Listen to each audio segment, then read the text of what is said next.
So let's get into our discussion, right? Okay. Some of the key points from what's this um,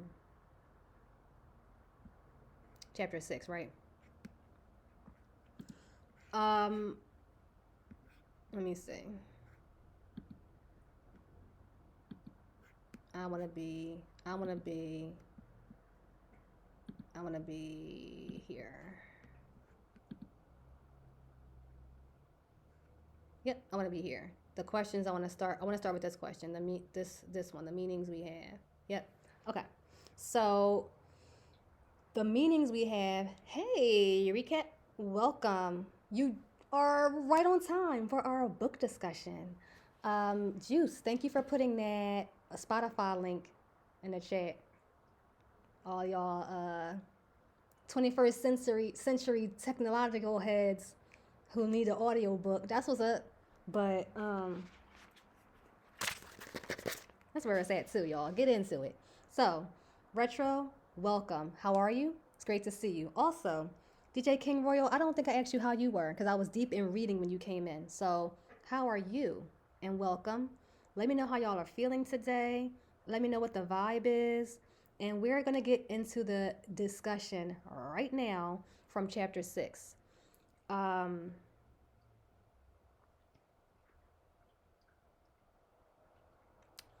One of my biggest takeaways was this part about the meaning that we have about things. Um, the meanings that we have about things um,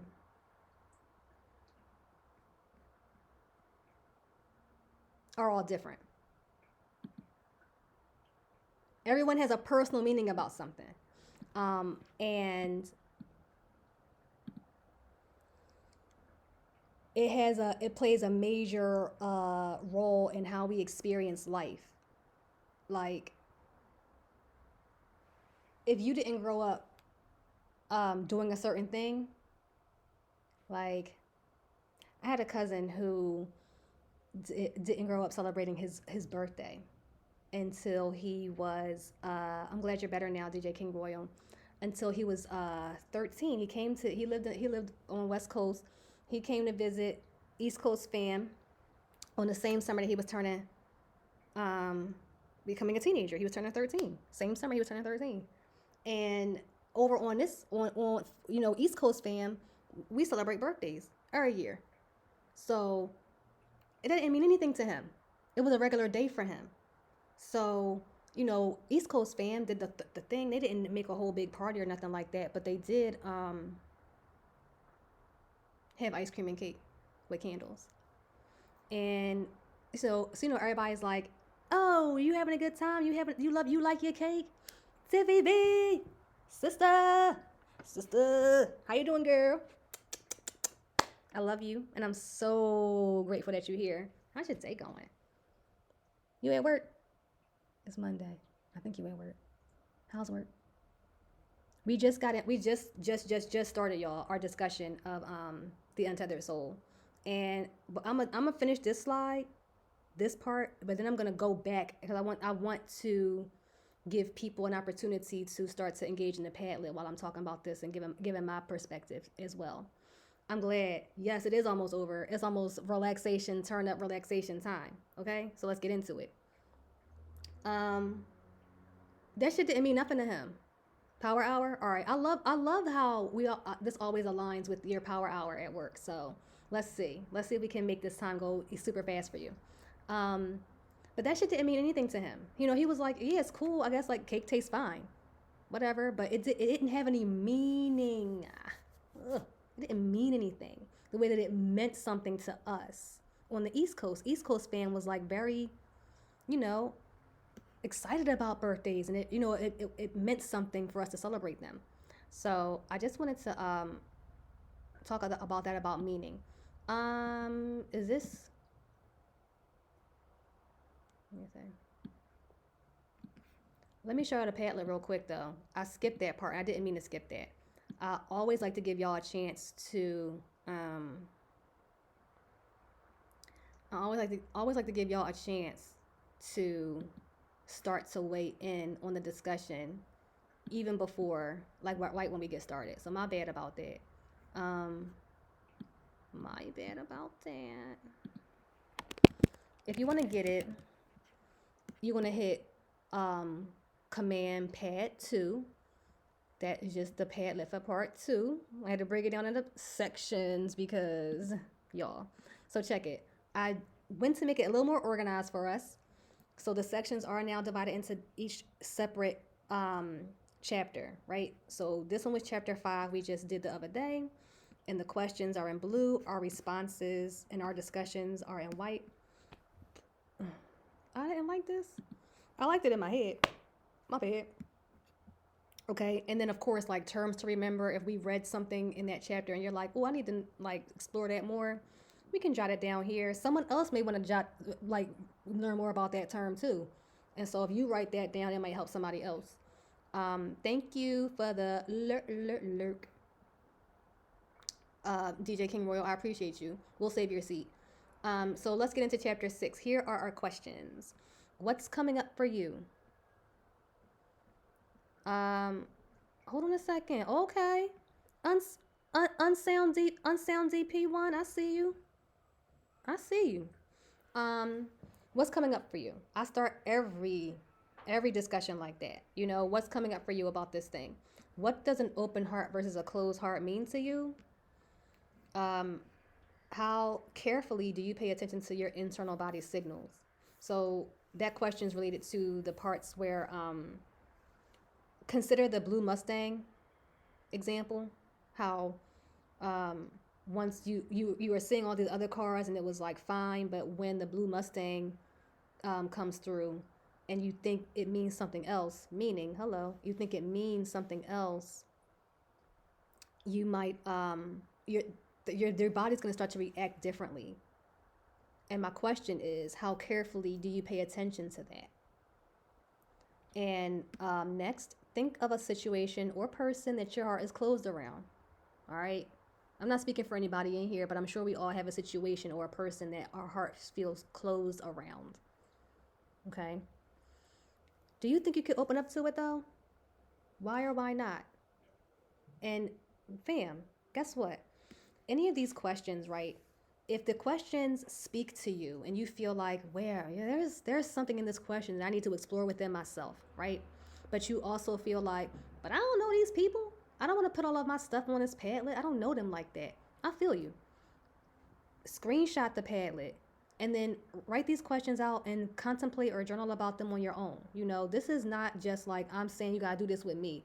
My desire is that everyone genuinely knows themselves, to love themselves and trust themselves. And I know that one way to do that is through this type of deep self-exploration. That's why I'm doing this. I'm not doing this to know your business. I don't really care personally, right, about a situation or person that your heart is closed around. I love you. Don't take that personally when I say I don't care personally about that, right? These questions are not City John being nosy or getting in y'all biz. These questions are strategically and intentionally designed to help us explore ourselves within. If you are so brave that you would love to share your musings, your personal musings publicly, that's what the Padlet is for, okay? But if you're not there yet, if you're like, I want to get into this with myself, but I don't want to share on the Padlet with everybody else, cool, don't. But please take advantage of this while we're doing it right now, okay? I love you. I just wanted to say that. I don't know why, but someone here might know why, okay? Mr. Hush, oh my goodness. Where the fuck have you been? What's going on, family? It's so good to see you. I'm so glad you're here. It's been a long time. How you feeling? It's really good to see you. I'm really happy you're here because I haven't seen you in a long time. So I'm grateful that you're here with us today. Very grateful.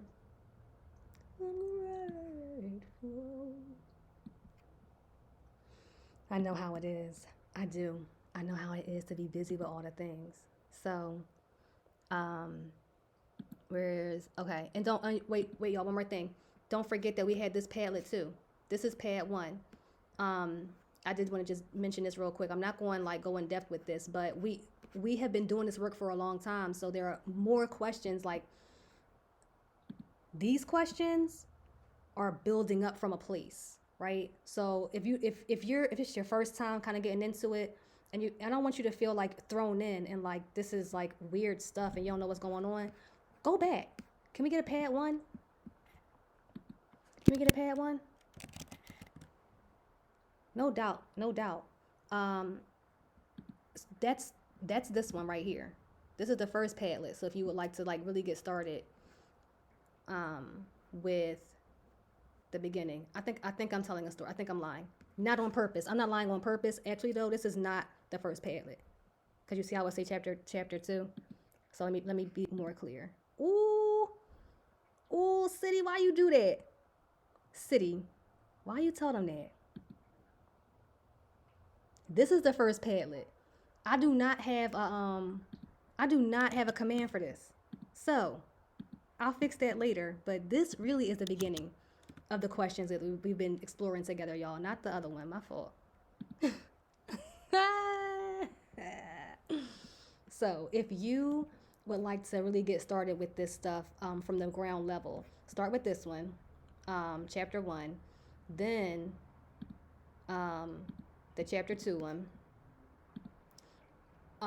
through 4, and then continue with chapters 5, 6, 7, and 8. That makes sense? Okay. Thanks, y'all. Thanks, y'all.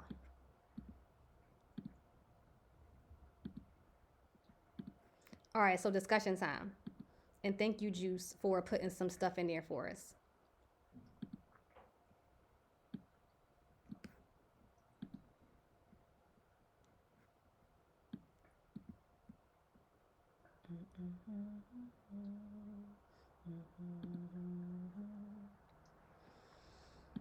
All right.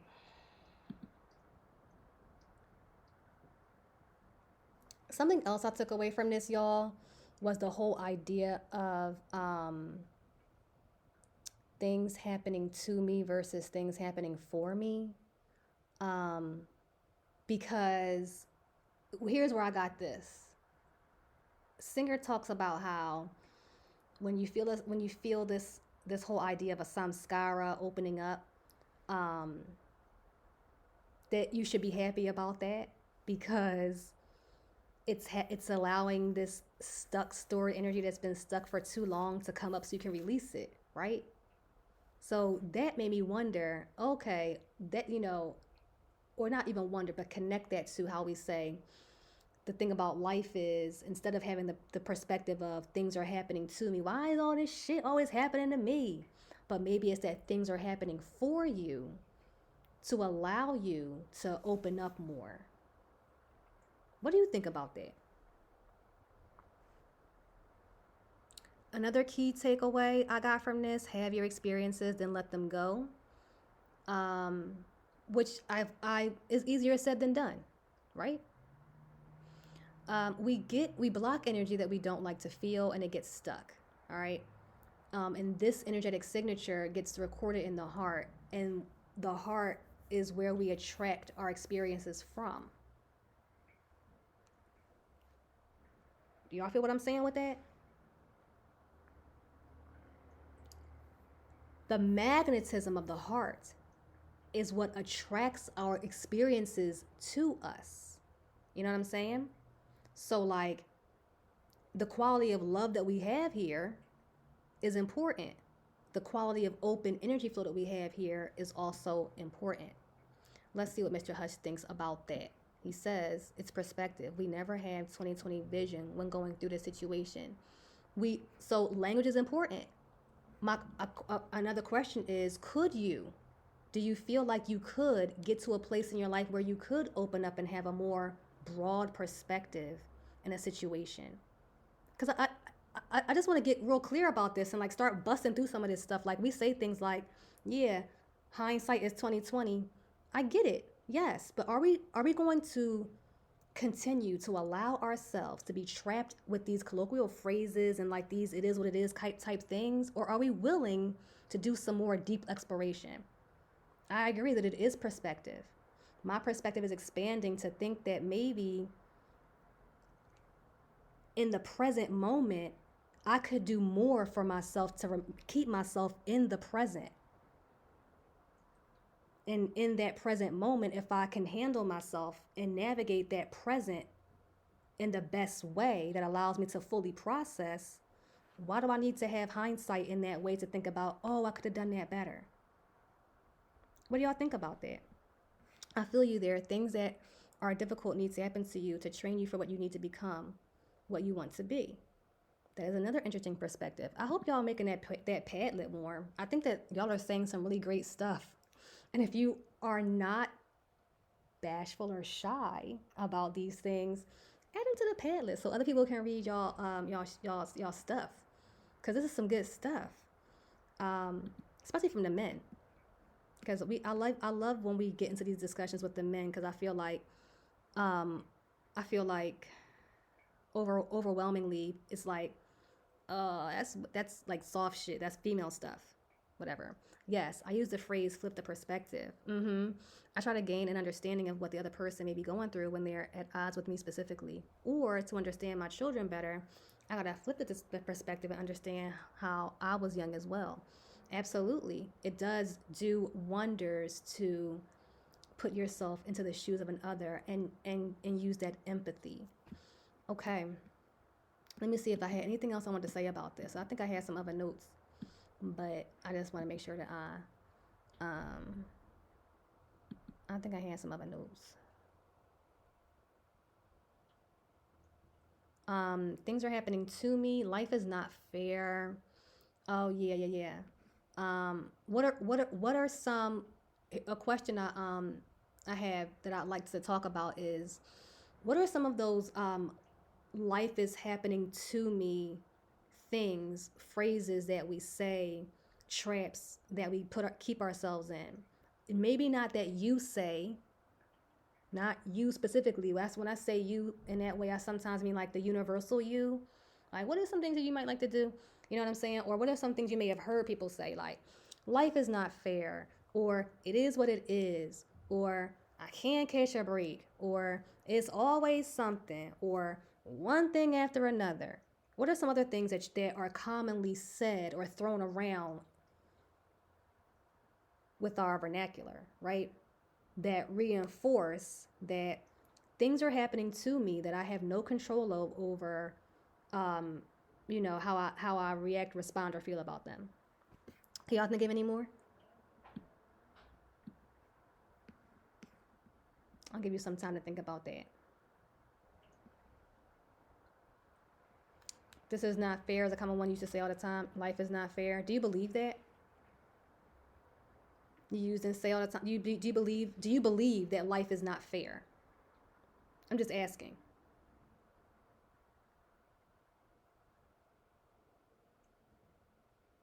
Yes. Mr. Hutch believes that life is not fair. What does fairness mean to you?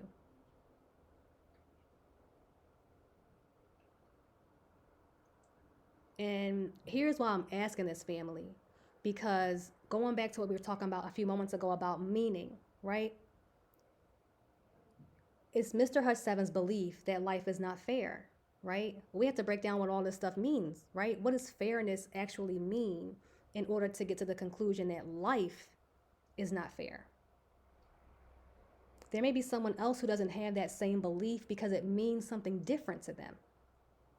So that's what I'm getting at, family, about meanings.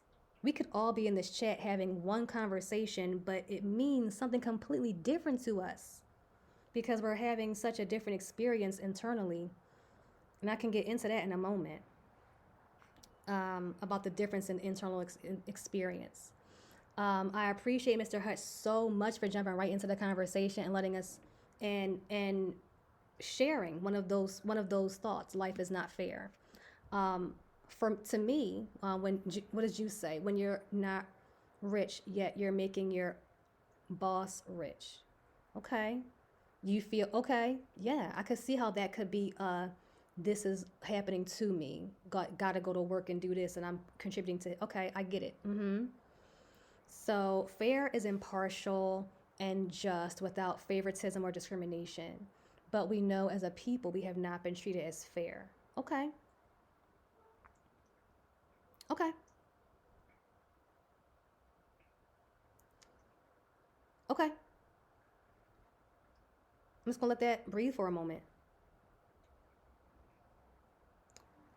And I am grateful that we're having this conversation. I'm glad to hold space for everyone's opinion. Um, there are parts of that that I accept and agree with, and parts of it that I don't, only because of where I am now within my own journey and what I choose to accept about my own person and about my own internal world, if that makes sense. But I do know that with the narrative in the mainstream that we have been taught to navigate the world by, that or we, you know what I'm saying, people of a certain demographic have not exactly been treated fairly in terms of citizenship, civil rights, and things like that. Mm-hmm. I follow the Dame Dash way, um, ways of thinking a bit. Gotta build something for yourself that can earn money for you for what the self produces. Yeah, I could get with that.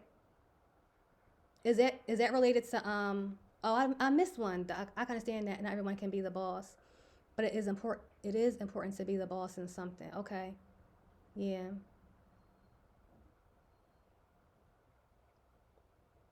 Why can't everyone be the boss in some way?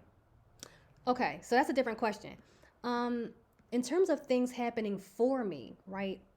A way to shift that language in terms of, shifting it from things happening to me versus things happening for me. One way that I've shifted that for myself is, instead of saying, wow, that's not fair, or it is what it is, or I can't catch a break, I would say, well, this happened. Where is the gift in it? Because I now am connected to presence, right? And I know that the presence is filled with so many gifts for me to be able to access, that is going to help me right now in the moment with where I am. I cannot afford to be time traveling to the past, right? To things that maybe didn't happen to me personally, right? And I can't afford to travel to the future to things that haven't happened yet when I'm navigating the right now. So for me, my goal is to stay present. I know that in the present moment, nothing happens by chance.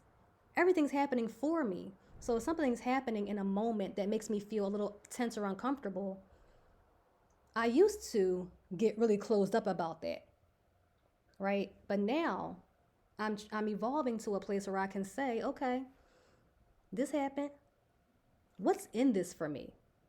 How is this going to grow me on a soul level? On a 3D level, I might be pissed as, you know what I'm saying? On a 3D level, I might want to kick and scream and fight and rage.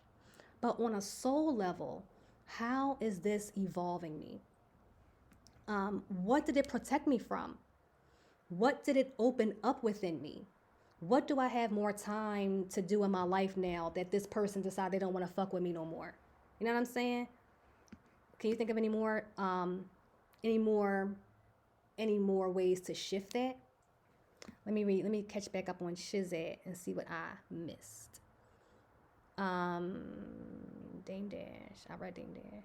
Example: getting this content creation on lock is best for creation in general. Unfortunately, these other people have natural resources on a lot. Okay. Is that the example of boss versus not being a boss? I just want to make sure I'm following the conversation.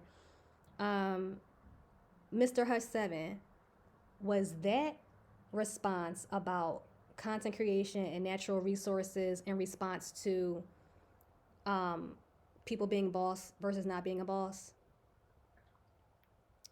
And then, as the rapper Fabulous once said, if everybody is a boss, then who's really working?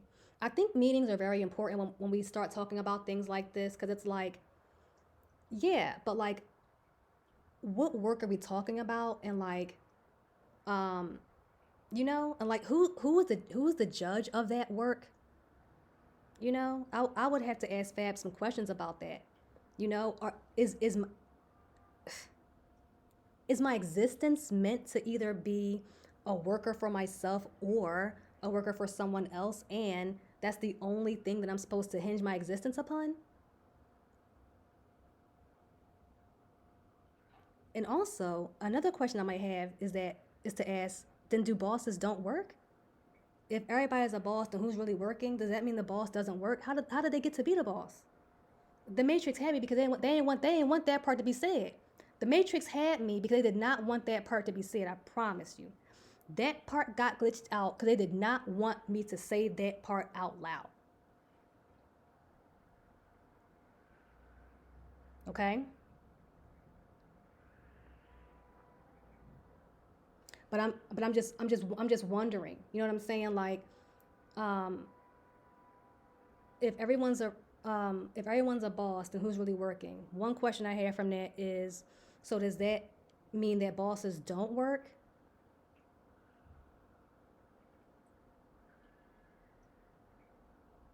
Is it because the underside of that is alluding that the boss is just delegating tasks for people to work, but the boss had to do some kind of work to get there, right?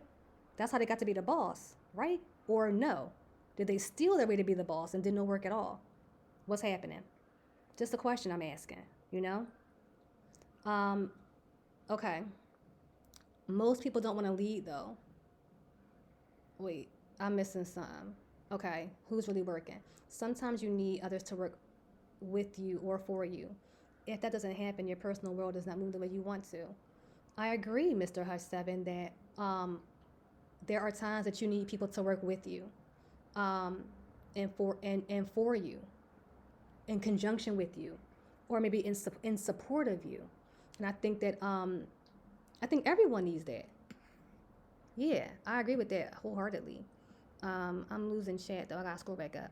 Um, I think that what is that what's that proverb? How does it go? If you want to go, oh y'all help me out. Don't make me have to go look it up. That's oh my god. If you want to go fast, go alone. If you want to go far, go together. I believe that's what it is. If you want to go fast, go alone. Yeah, if you want to go fast, go alone. If you want to go far, go together. So I'm saying that in response to you need others to work with you or for you. I do.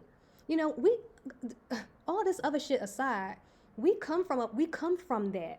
I'm not talking when I say we, I'm not talking about anyone else here except for me and my people.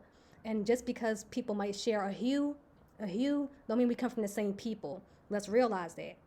This is not the purpose of this conversation, but I'm just saying that, when I say we and speak about my ancestry, I may not be talking about people who share the same hue as me. We need to realize that. But I know that my people came from a very communal energy.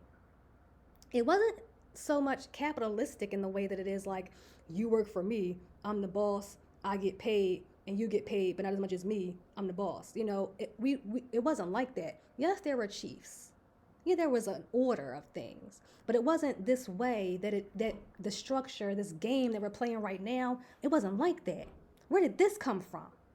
This ain't us, okay? It's getting hot. Ooh, okay. What did I miss here? He makes people uncomfortable. Who? Dane? Oh, he does? Does he? Oh. Send me one of y'all send me something that is controversial from Dame Dash that makes people uncomfortable. I like to see if it makes me uncomfortable. Most people don't want to lead though. They're more content working a 9 to 5. So I wouldn't worry that there aren't enough workers. Damn, Juice, that was savage. That was savage. Why do you think that people are more content working 9 to 5? Like, is that by choice? Do you think they're content? Or do you think that they're resigned to it? What does content mean? Let's be clear with the language, y'all. I want to know what content means in this context, how you mean it, and if there's a different are like are we content? Are we just getting by? Are we limited in our belief and we feel like this is the only way? This is the only way for me to get it, for me to live and survive, is to have to get a job and report to it. I'm just asking questions.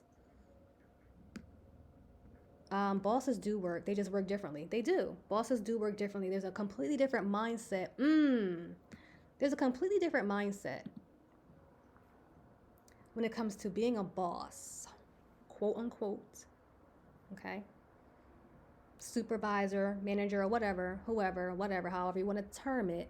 Someone who is in charge has a very different mindset than someone who is not in charge, and someone who does not expect to be in charge. Do you agree? You know what I'm saying? It takes a certain mindset to be a leader, you know? So, where do we develop that mindset, and how do we develop that mindset? And did something happen to a lot of us where that mindset was like compromised, or like, I don't know, sabotaged? Leadership, creativity, self advocacy, individuality. Those are characteristics of leaders. You know what I'm saying? Bosses who have to do things differently. So, and it's my response to being a boss in general. Either go to school, student loan, and so-called work your way up because to become a boss, or you create something and be the sole provider of something to be a boss, to have that physical money. Okay. So you can become a boss by following the system, or you can become a boss by not following the system. Either way, you can become a boss though. But leading and putting in the work does take sacrifice. Yes. Um, Facts. We live in a world very high paced, and that's why it feels overwhelmed. Um,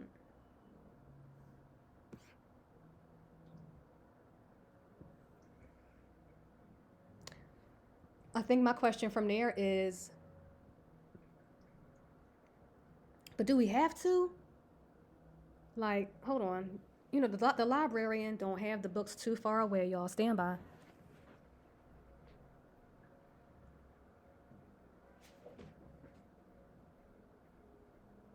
Okay.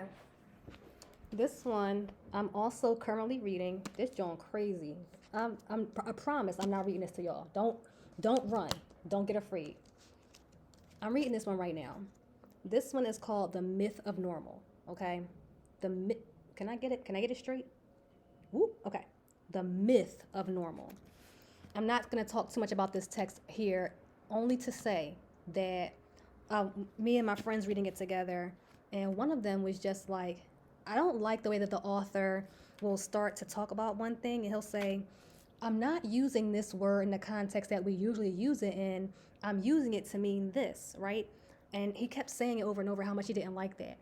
And I said, of course the Matrix had me. So I said, what if the author is doing that because the author is trying to break open the idea that we've been living like we've been living like in a fog in a way. You know what I'm saying? Like, what is normal? When you think about the word normal, you know, fuck it. I'm not asking y'all. I'm just telling you what I think. Normal generally has come to mean like usual, like, oh, that's what you're supposed to do. If it's normal, that's what you're supposed to do, right? In a very general way. But that's actually not what it is. It's normal to eat in a way that causes digestive stress. What do you mean, City? Spaghetti and meatballs or spaghetti and meat sauce is a dish that causes digestive stress because the ingredients paired in it don't digest at the same digestive times, so they're not going to digest properly or like in the correct function in the body. It's going to cause stress in the body, in the digestive system. But spaghetti and meatballs or spaghetti and meat sauce is a very normal dish to order at any restaurant. So normal is really about what's common, what's accepted, what's widespread. But normal does not necessarily mean right, correct, just, healthy. And so I brought this up because I asked the question, but do we need to feel overwhelmed? Like do we do we have to resign ourselves to saying like it is what it is? This is just what life is like, and if you're playing this game, like if you're playing on this level of the game, it's your lot in life to struggle and to be poor and to be overwhelmed and think you can never ever catch a break. That's what it is for you. Or or can we choose something different for ourselves? Can we choose to not be overwhelmed? Can we one day say, you know what? I am deciding for myself that I am no longer going to put my being in a state of overwhelm. I did that. That's why I left where I was working. One reason why. That's not the only reason why, but that's one of the personal reasons why. I left for some very, very, very important professional reasons as well. That's a different conversation, though. Y'all already know that. So I'm going to go back to the chat because I know I missed some things. For content definition, content. Okay, it's in a state of peaceful happiness as an adjective and a state of satisfaction as a noun. Thank you so much. Thank you so much. Ooh, y'all don't even know. I love definitions of the words now. I like to get into the meaning. So Tank has said Nia. I'm sorry, Tank is Juice, y'all, in case you're not sure. Tank said, Juice said, y'all know who I'm talking about. He said they're not content, but it feels safe, right? Because the definition of content is a state of peaceful happiness and satisfaction. So they're not content. They just safe. There's negative and positive stress. Example, if you didn't have stress in life to help you think, you would never become better. Negative stress is when your temple is doing something out of the ordinary than its intent. I agree with that. But I'm only, and that's what I'm talking about. I'm talking about negative stress. That's what I'm talking about. 'Cause I definitely feel like, the positive stress, if I can go back to that, the positive stress is when we think about things and it's like, oh, wow, that sucks. But it happened to me. So where is the gift in that? How can I use this to help me evolve? That's what I'm saying. That's exactly what I'm saying. You just said exactly what I said in a different way. Thank you for lifting that up.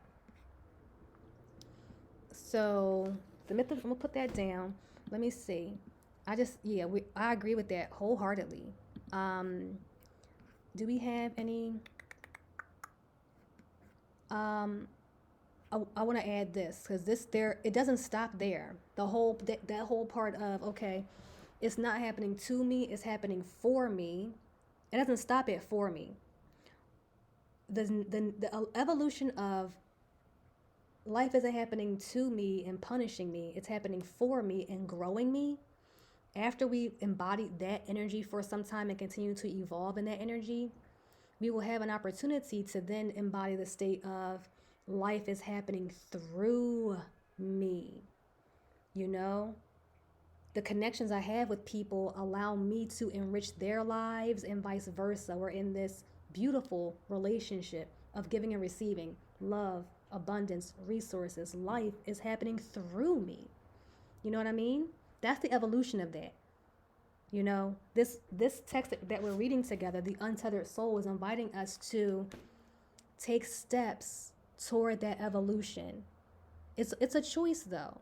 But you can decide to say, I'm no longer going to look at things like things are unfair and this is only happening to me. Maybe I can.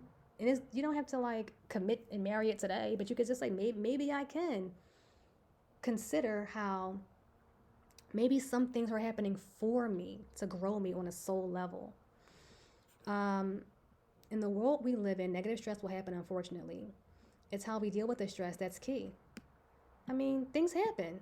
Things happen. Energy happens. Yeah, absolutely. Energy definitely happens. What you going to deal with it? That's what's important. Absolutely. Energy is always happening. Let's move on. I think we have a little more to go. And then I have an article to show y'all. And we talked about the samskaras. The samskara. What do y'all think about the samskara, y'all? Resisting the release of energy is called... resisting the release of this energy is called a samskara. Samskara is Sanskrit for impression. So these energetic impressions that get stuck within the body. It's an unblocked energy pattern. No one's exempt. We all have them. Like, I have them too. Like, I experienced one this weekend. Real shit. Like, so all this shit was coming up from my childhood, from an experience that happened the other day. And I was like, oof, I ain't felt this in a long time. What the fuck?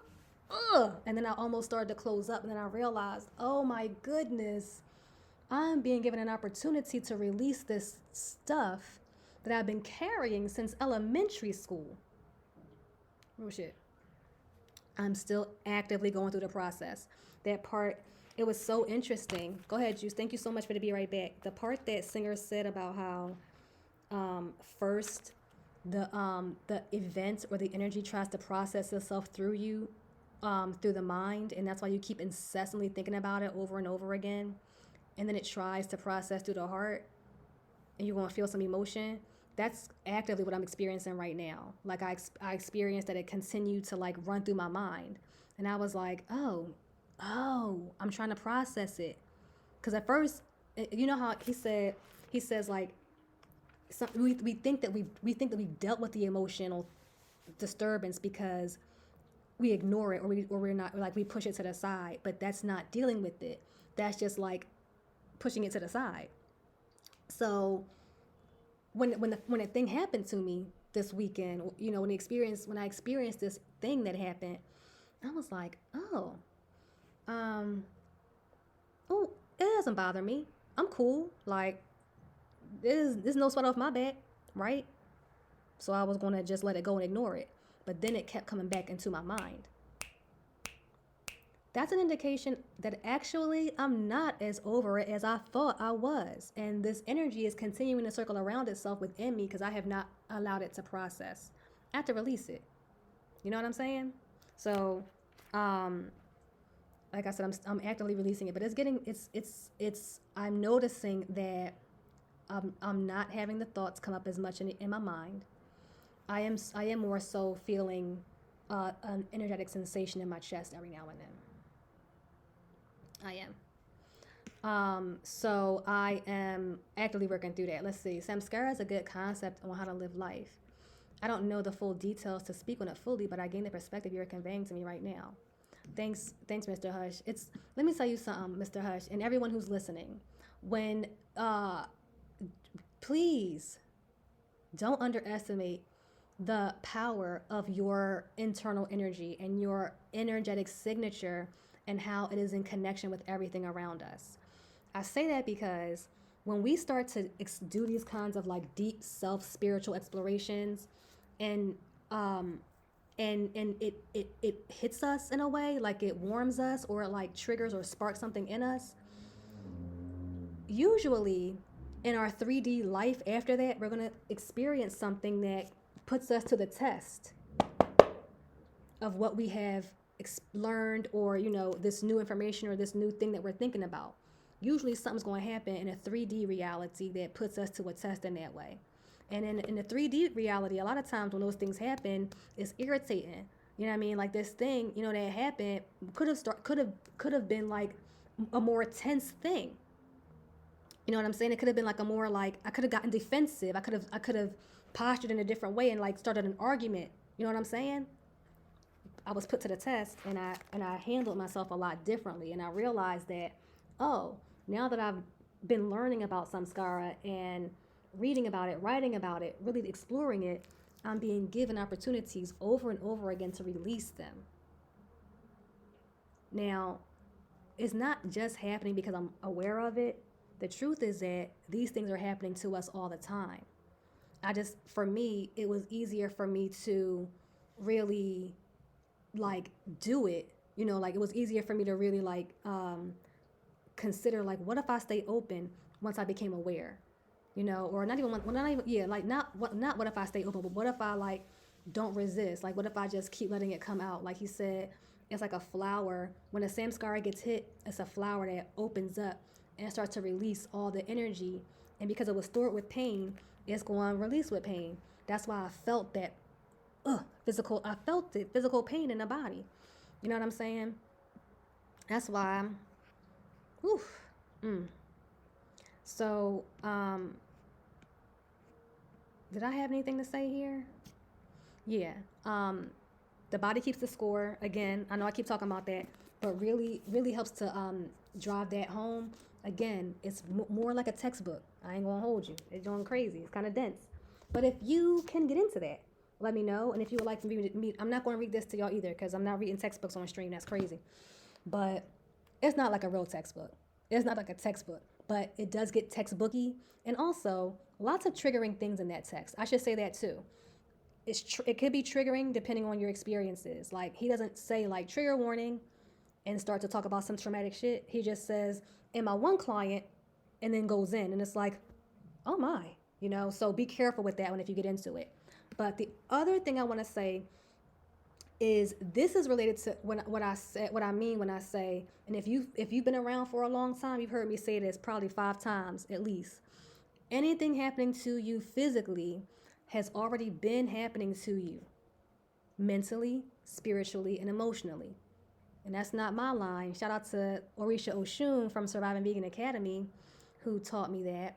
Anything happening to us physically has already been happening to us mentally, spiritually, and emotionally. What do we think happens internally if we continue to close up all this energy and it gets encrusted around the heart center? What do we think is going to happen to us physically at some point? I'll let y'all tell me. What do you think could happen physically within the body if we are not allowing energy to flow and we have these crustaceans, this encrusting gook around the heart center?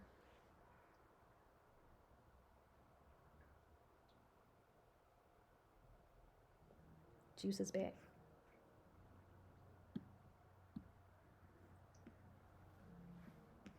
What do y'all think? And I know that this is like, I don't know, like, what could happen? You might cry. You might be sad.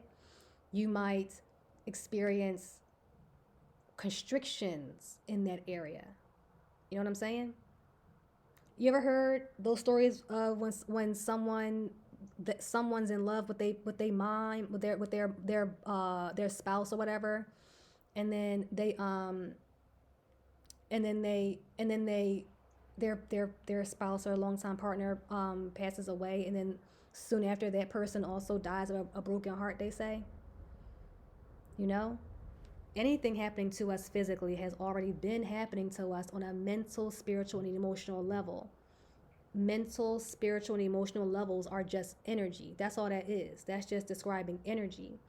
So when Orisha says that anything happening to us physically has already been happening emotionally, spiritually, and mentally, she's saying that when we don't do the work of processing energy that gets stuck, it can sometimes manifest as our physical health issues and symptoms. Okay? Mr. Hush says, I believe it's a physical drain that happens. Body works harder to get through that crush you are speaking on. Absolutely. The body. So if the body now has to work harder to overcompensate for this crust, he says the body could result in emotional issues. Yes, there's a connection there. There's a definite connection there, but the connection there doesn't just start with the physical thing. The connection actually started with what we didn't release energetically, and then it could manifest as something physical. Like, I used to stand up for my work most of the day, and the way that I would stand, I would stand and I would hold a lot of tension, right? And I would hold a lot of energetic tension in my body because I worked in the building I worked in for the first 2 years I worked in. It was not a safe place for students or for teachers. I'm keeping it a buck. It wasn't safe. And there were so I was always on guard because I was always like, you know what I mean? My body, I had to make sure that I, was dense just in case. And I always held myself that way. I have this knot in my back to prove it, to like show for it. Me just holding myself with this tension, okay? And then the muscles just get used to that. And then they kind of close up around it.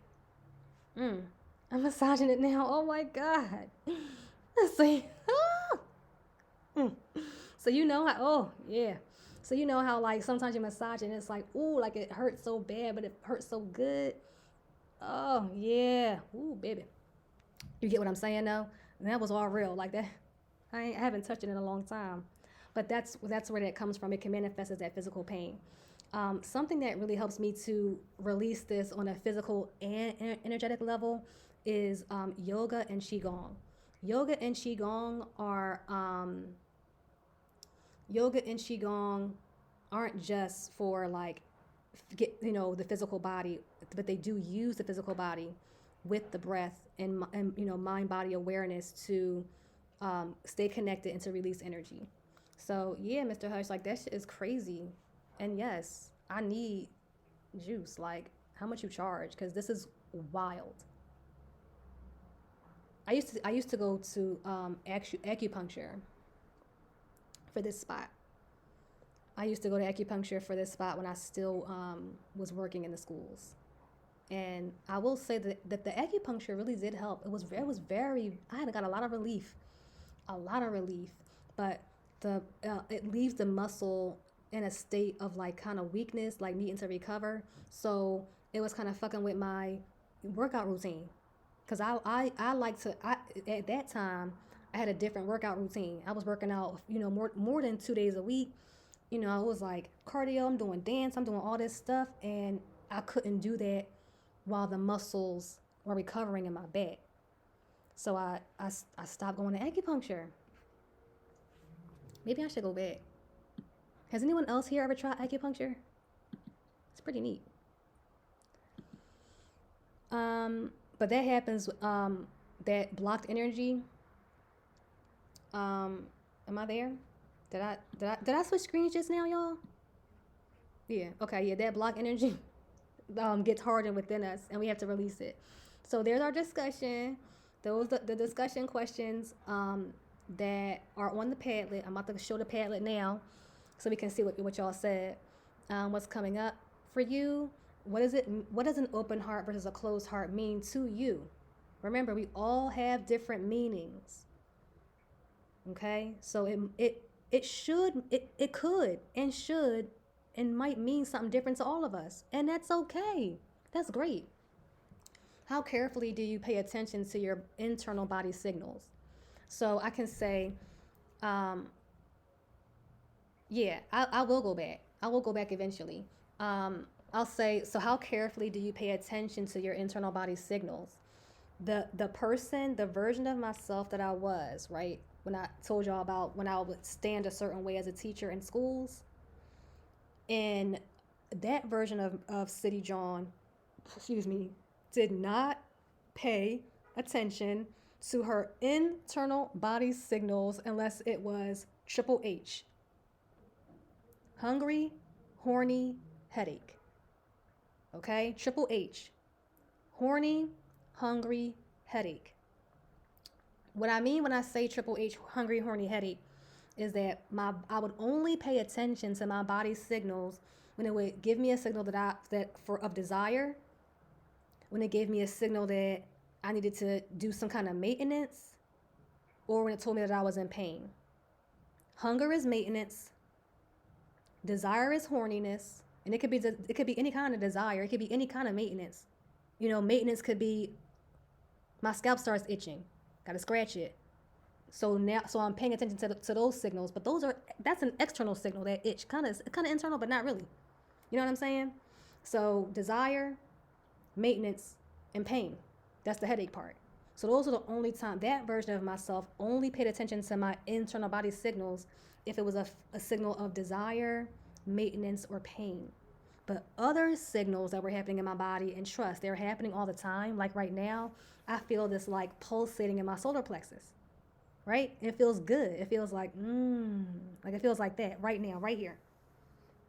So now I can tune in and pay attention to that. But before, I wasn't able to. Just an example of that for y'all. And then the fourth question for this week is, think of a situation or person that you notice your heart closes up around. Do you think you could ever open up to it? All right.